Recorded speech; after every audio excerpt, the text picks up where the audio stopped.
A garden that refused to grow. Picture a garden that has failed. Not just last season. Not just the year before.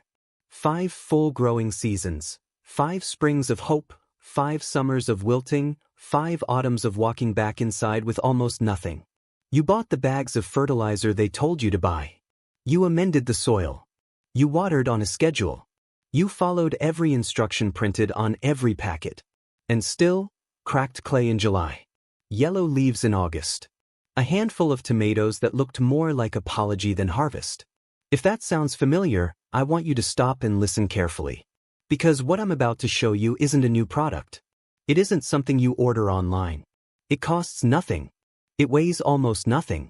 And farmers were doing it 2,000 years before the first garden center opened its doors. This is the ancient fix that failing gardens have been waiting for. And the reason you haven't heard about it? There is no profit in telling you. The real reason nothing worked. Here is the mistake most gardeners make. They treat soil like a container, a neutral place to put seeds. Add fertilizer, add water, wait for plants to appear. But soil is not a container.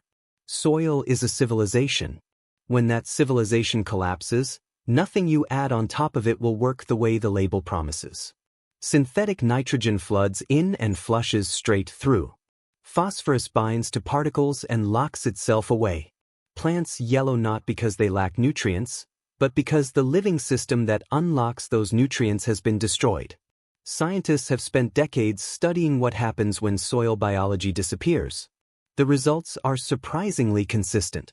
The more a garden soil is disrupted, tilled, chemically treated, left bare between seasons, the more the microbial web breaks down. And once it breaks down, even the richest soil on paper becomes biologically dead. This is why 5 years of effort produced almost nothing. The soil wasn't hungry. The soil was silent. The underground workers had gone. The ancient fix doesn't add more chemical input. It wakes the workers back up. What ancient growers understood. Variations of this method appeared in cultures all over the world long before modern gardening products existed. The Japanese called elements of it Tsuchi no Chikara, the power of earth, a phrase that described not just a technique but a relationship with the ground beneath your feet. Indigenous farmers across the Americas layered organic matter in what became known as the Three Sisters mound system, building living soil around their crops season after season. Medieval European peasants spread what they called green dressings before winter, not knowing the microbiology, but knowing, generation after generation, that covered soil grew more food. What connected all of them was a simple observation that took modern science centuries to confirm. Soil left covered and undisturbed feeds itself. Soil left bare and broken does not. Today the method has a modern name, but the idea itself is ancient. Here is exactly how to do it, and if you are reading this in late autumn, you are looking at the best possible window to begin. The system needs time. Building it before winter sets in gives the biological infrastructure an entire cold season to wake up, break down, and knit itself together before your first seeds go in. The 4 layers that change everything. Layer 1. Do not till. This is the hardest instruction for experienced gardeners to follow. Do not break the ground. Do not disturb what is already there. The fungal networks, called mycorrhizal networks, run horizontally through your soil like underground cables. One pass of a tiller severs all of them. Leave them intact. This is where your garden's resurrection begins. Layer 2. Smother the surface. Lay cardboard directly on top of your garden beds. Single layer, overlapping edges by at least 6 inches. Wet it thoroughly until it is saturated. This smothers existing weeds, draws earthworms up to the surface, and begins to break down into carbon, the foundational food of all soil life. One practical note before you start collecting boxes. Avoid glossy, heavily printed cardboard and any packaging with plastic-coated shipping labels still attached. The inks and coatings on modern commercial packaging don't break down cleanly, and what you're building here is a biological system. It deserves clean inputs. Plain corrugated cardboard from grocery stores or hardware suppliers works perfectly. Remove any tape or staples. This material is entirely free. Layer 3. Feed the civilization. On top of the wet cardboard, build your layers. alternate brown materials, dry leaves, straw, wood chips, paper, with green materials, grass clippings, kitchen scraps, coffee grounds, vegetable peelings. Brown layers feed the fungal networks. Green layers feed the bacterial communities. Together, they create a self-feeding system that generates warmth, moisture retention, and a constant slow release of bioavailable nutrients. A 6 to 8 inch total depth is your minimum. 12 inches is better. This is not a thin topping.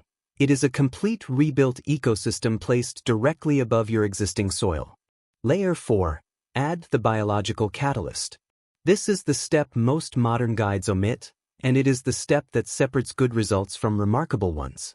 Before planting, introduce a handful of finished compost from an active pile, or, if you have access to it, a cup of forest floor soil taken from beneath old hardwood trees.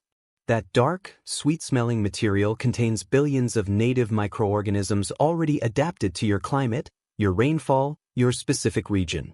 You are not adding fertilizer. You are reseeding a civilization. Why this works better than fertilizer? This is not folklore. The science behind why this works is now well established, even if it remained invisible to the mainstream gardening industry for obvious reasons. A landmark study published in the journal Applied Soil Ecology found that soil covered with organic mulch maintained microbial biomass levels 3 to 5 times higher than bare, tilled soil during the same growing season. Plants growing in mulched beds showed statistically significant improvements in root mass, nutrient uptake efficiency, and drought resistance, even when rainfall was identical to control beds. The mechanism is straightforward. Organic mulch regulates soil temperature, preventing the extreme heat spikes that kill microbial colonies in summer and the freeze-thaw cycles that destroy root systems in spring. It retains moisture at the soil surface, the zone where most biological activity happens. And as it breaks down, it feeds the invisible cleanup crew that processes raw organic material into the ionic mineral forms that plant roots actually absorb.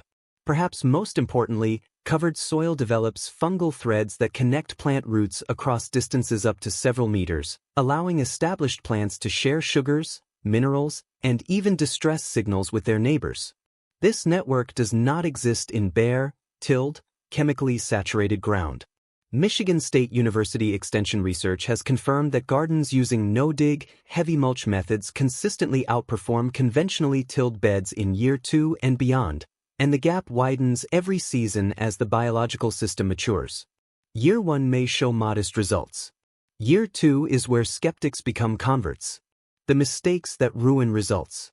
The first mistake is using too little material. A thin sprinkle of wood chips does almost nothing. The biological transformation happens when the layer is deep enough to retain moisture and regulate temperature consistently. Go deeper than you think you need.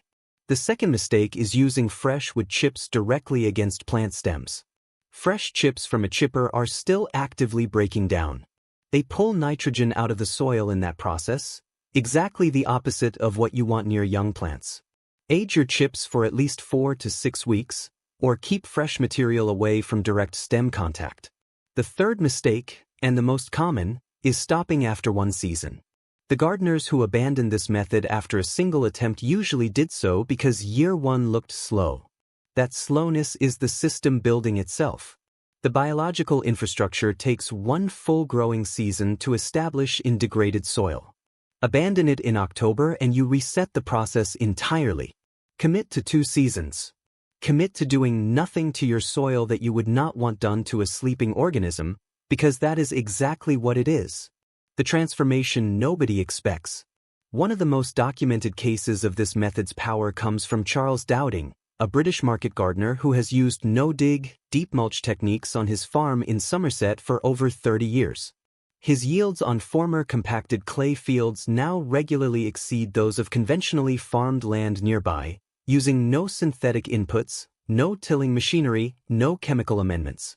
Within 2 growing seasons of deep organic mulching, earthworm populations had increased by over 400%. Within 3 seasons, the soil structure had transformed completely, from dense, pale clay to dark, crumbly, biologically active loam. This is not an anomaly. It is what healthy soil does when you stop disturbing it and start feeding it. The transformation does not require luck or extraordinary conditions. It requires patience and the willingness to do something that looks deceptively simple. There is something quietly radical about this method. It asks you to trust a process you cannot see. It asks you to put down the bag of fast-fix fertilizer and instead give your garden what it actually needs: time, biology, and the decency of being left undisturbed. Every civilization that fed itself successfully for more than a few generations understood this at some level. They may not have had the scientific vocabulary for what was happening underground, but they watched what the forest floor did. They watched what happened when leaves fell and were left to return to the earth. And they copied it. As gardening became commercialized, many gardeners drifted toward quick fixes. But healthy soil still responds best to the same natural processes it always has. The old knowledge is not gone. It has just been waiting quietly in the soil beneath your feet, in the fungal threads still surviving, in the earthworms still moving, in the bacteria still present even in your most defeated-looking bed. Before you give up on your garden. If your garden has failed for a season or 5 seasons or more, try this before you try anything else. Gather cardboard. Gather leaves. Gather what your kitchen discards. Layer them deep over your beds before the next frost comes. Let the workers beneath you wake up. Some of you will check back in spring and wonder if something has gone wrong, because the surface will look unchanged. Go deeper. Dig 2 inches below the mulch and smell what you find. If it smells like rain and dark earth, like something alive, you'll know the fix is working. That's all it takes. Not a new bag. Not a new system. Just the thing that has always worked, waiting for you to give it a chance.